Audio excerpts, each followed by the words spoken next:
Hey, it's Dan Morales. This is Homebuyer Radio. It's episode number 130. Hard to believe that I've come up with 130 episodes of content for this podcast, but, in all honesty, as each day goes on in each client I have the opportunity to work with and serve, there's oftentimes new content that is born out of just experiences in helping clients kind of navigate through this home buying process.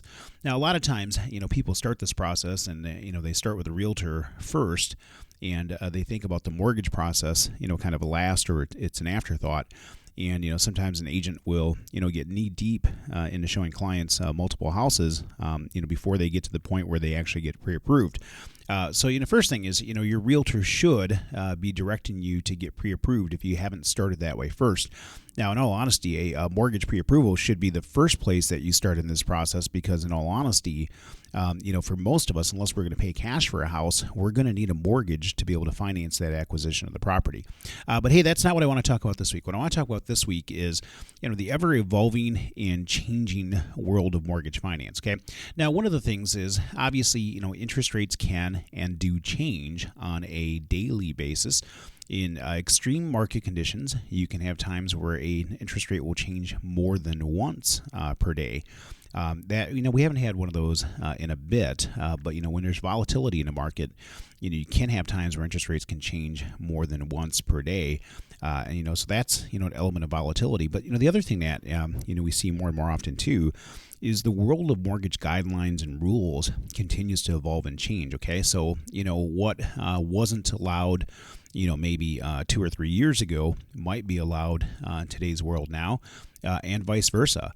As the rules and guidelines continue to change, what's happening is, I think a lot of times, both Fannie Mae, Freddie Mac, and, a lot of different investors out there are continuing to kind of fine-tune and dial in the risk that they take as part of the mortgage process, what kind of risk they're willing to take, what kind of risk they're not willing to take. So that process continues to evolve and change. So if you were, let's say, pre-approved previously, you could have been, pre-approved under a different set of guidelines and rules that no longer apply. That's especially true, if you had an FHA mortgage, and we talked about this in a previous episode. If you had an FHA mortgage that you were previously approved for, if you were approved under a different version of the automated scorecard, if you were, you could have been approved with terms that, would no longer fly through that scorecard. Because that scorecard, most loans, and it's important to understand, most loans go through an automated scorecard of some type.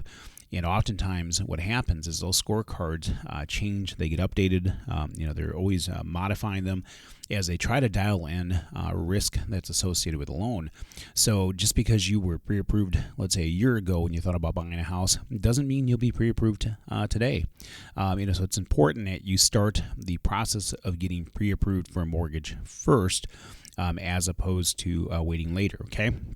Now, when we talk about that process of getting pre-approved, there's pre-qualification versus pre-approval. And again, that's also something that we've done a previous episode on.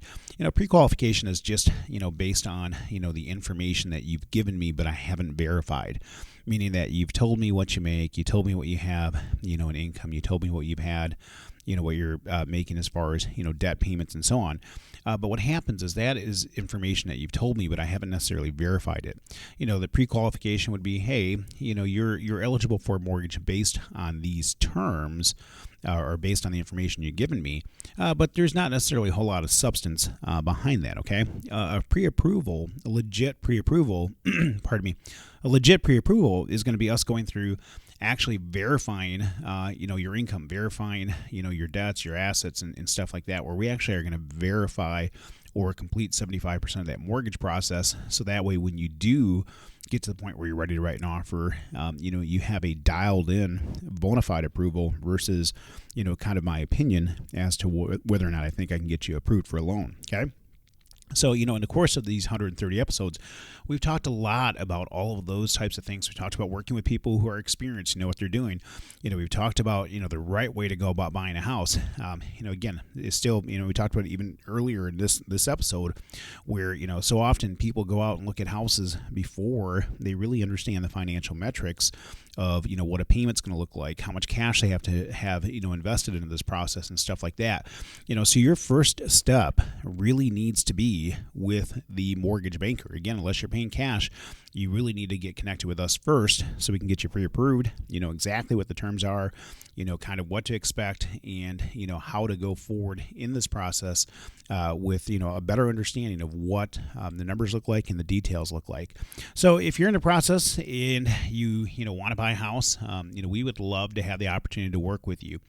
More and more of you, you know, are reaching out and connecting with us, and we're writing more and more loans all throughout the country. You know, we are, if you will, available to lend in all 50 states. Now, we don't offer every program in all 50 states, but most programs we do offer in most of the 50 states, and we'd love to have the opportunity to work with you. Again, my name is Dan Morales. My NMLS number is 709729. Now, you can find us online at danmorales.com. That's DANMORALEZ.com. But, you know, reach out, give us a call. You know, if you have questions, concerns, 616-931-4629 is my number. We'd love to just kind of talk to you, kind of see where you're at, and see, you know, what options you have available. You know, the other thing I should mention as part of this is that, you know, not every lender has the same set of options or same set of tools available. You know, sometimes you can get connected with a lender or a broker who has a very limited set of options or programs available, or their depth of knowledge is very limited to kind of a small scope of products and options, where, you know, you weren't maybe shown an additional option or two that allow you, you know, maybe some different benefits, or, you know, benefit you financially. So super important that you do work with, you know, good, experienced people who have a repertoire, if you will, of tools available. You know, so make it easy on yourself. Just reach out to us. Again, Dan Morales, 616-931-4629, or online at danmorales.com. And, of course, North Point Bank is an equal housing lender.